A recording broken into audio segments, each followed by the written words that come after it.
ಸ್ವಾಮೀಜಿ ಅವರು ಭೇಟಿ ಮಾಡಿದ್ರಿ, ಏನೆಲ್ಲ ಚರ್ಚೆ ಆಯಿತು? ಗುರುಗಳ ಆಶೀರ್ವಾದ ಪಡೆಯಲಿಕ್ಕೋಸ್ಕರ ಬಂದಿದ್ದು ಅಷ್ಟೇ, ಏನು ಬೇರೆ ಏನು ಚರ್ಚೆ ಇಲ್ಲ. ಈಗ ನಾವು ರಣರಂಗಕ್ಕೆ ಇಳಿದಿದ್ದೀವಿ. ನಮ್ಮ ಗುರುಗಳ ಆಶೀರ್ವಾದ ಪಡಿತಕ್ಕಂಥದ್ದು ನಮಗೆ ಒಂದು ಸ್ಫೂರ್ತಿ ಬರುತ್ತೆ, ಶಕ್ತಿ ಬರುತ್ತೆ. ಅದಕ್ಕೋಸ್ಕರ ಇವತ್ತು ಇಲ್ಲಿ ಸಿಗ್ತಾರೆ ಅಂತ ಆಯಿತು, ಅದಕ್ಕೋಸ್ಕರ ನಾವು ಬಂದಿದ್ದೆ ಅಷ್ಟೇ. ಏನಾದ್ರು ಚರ್ಚೆ ಆಯಿತು? ರಾಜಕೀಯ ಚರ್ಚೆ ಹೆಂಗೆ ಮಾಡ್ತೇನೆ ನಾವು, ಇದು ಧಾರ್ಮಿಕ ಕ್ಷೇತ್ರ, ಇದು ರಾಜಕೀಯದ ಬಗ್ಗೆ ಚರ್ಚೆ ಮಾಡಲಿಕ್ಕಾಗೋದಿಲ್ಲ. We cannot discuss any politics.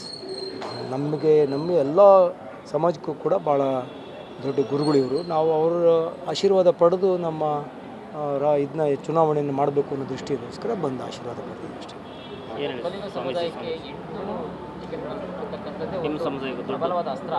ಏನು ಆ ಥರ ಏನಿಲ್ಲ, ಎಲ್ಲೆಲ್ಲಿ ಒಕ್ಕಲಿಗರು ಗೆಲ್ಲಕ್ಕೆ ಅವಕಾಶ ಇದೆ ಅಲ್ಲಿ ಕೊಟ್ಟಿದ್ದಾರೆ. ಸ್ವಾಮೀಜಿ ಏನು ಹೇಳಿದ್ರು ಸರ್? ಇಲ್ಲ, ನಮಗೆ ಆಶೀರ್ವಾದ ಮಾಡಿ ಒಳ್ಳೇದಾಗಲಿ ಅಂತ ಎಲ್ರಿಗೂ ಆಶೀರ್ವಾದ ಮಾಡಿ. ಯಾವ ನಿರ್ದೇಶನ ಇಲ್ಲ, ಯಾವ ಮಾರ್ಗದರ್ಶನ ಇಲ್ಲ. ನಾವು ಅವ್ರನ್ನ ಆಶೀರ್ವಾದ ಪಡೆಯೋಕ್ಕೆ ಅಷ್ಟೇ ಬಂದಿದ್ದು, ಆಶೀರ್ವಾದ ನೀಡಿದ್ದಾರೆ. Thank you. ಸ್ವಾಮೀಜಿ ಅವರು ಭೇಟಿ ಮಾಡಿದ್ರಿ, ಏನೆಲ್ಲ ಚರ್ಚೆ ಆಯಿತು? ಗುರುಗಳ ಆಶೀರ್ವಾದ ಪಡೆಯಲಿಕ್ಕೋಸ್ಕರ ಬಂದಿದ್ದು ಅಷ್ಟೇ, ಏನು ಬೇರೆ ಏನು ಚರ್ಚೆ ಇಲ್ಲ. ಈಗ ನಾವು ರಣರಂಗಕ್ಕೆ ಇಳಿದಿದ್ದೀವಿ. ನಮ್ಮ ಗುರುಗಳ ಆಶೀರ್ವಾದ ಪಡಿತಕ್ಕಂಥದ್ದು ನಮಗೆ ಒಂದು ಸ್ಫೂರ್ತಿ ಬರುತ್ತೆ, ಶಕ್ತಿ ಬರುತ್ತೆ. ಅದಕ್ಕೋಸ್ಕರ ಇವತ್ತು ಇಲ್ಲಿ ಸಿಗ್ತಾರೆ ಅಂತ ಆಯಿತು, ಅದಕ್ಕೋಸ್ಕರ ನಾವು ಬಂದಿದ್ದೆ ಅಷ್ಟೇ.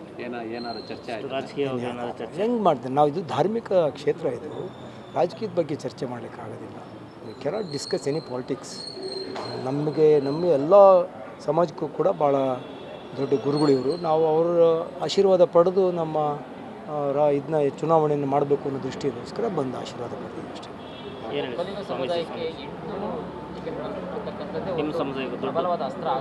ಏನು ಆ ಥರ ಏನಿಲ್ಲ, ಎಲ್ಲೆಲ್ಲಿ ಒಕ್ಕಲಿಗರು ಗೆಲ್ಲಕ್ಕೆ ಅವಕಾಶ ಇದೆ ಅಲ್ಲಿ ಕೊಟ್ಟಿದ್ದಾರೆ. ಸ್ವಾಮೀಜಿ ಏನು ಹೇಳಿದ್ರು ಸರ್? ಇಲ್ಲ, ನಮಗೆ ಆಶೀರ್ವಾದ ಮಾಡಿ ಒಳ್ಳೇದಾಗಲಿ ಅಂತ ಎಲ್ರಿಗೂ ಆಶೀರ್ವಾದ ಮಾಡಿ. ಯಾವ ನಿರ್ದೇಶನ ಇಲ್ಲ, ಯಾವ ಮಾರ್ಗದರ್ಶನ ಇಲ್ಲ. ನಾವು ಅವ್ರನ್ನ ಆಶೀರ್ವಾದ ಪಡೆಯೋಕ್ಕೆ ಅಷ್ಟೇ ಬಂದಿದ್ದು, ಆಶೀರ್ವಾದ ನೀಡಿದ್ದಾರೆ. Thank you.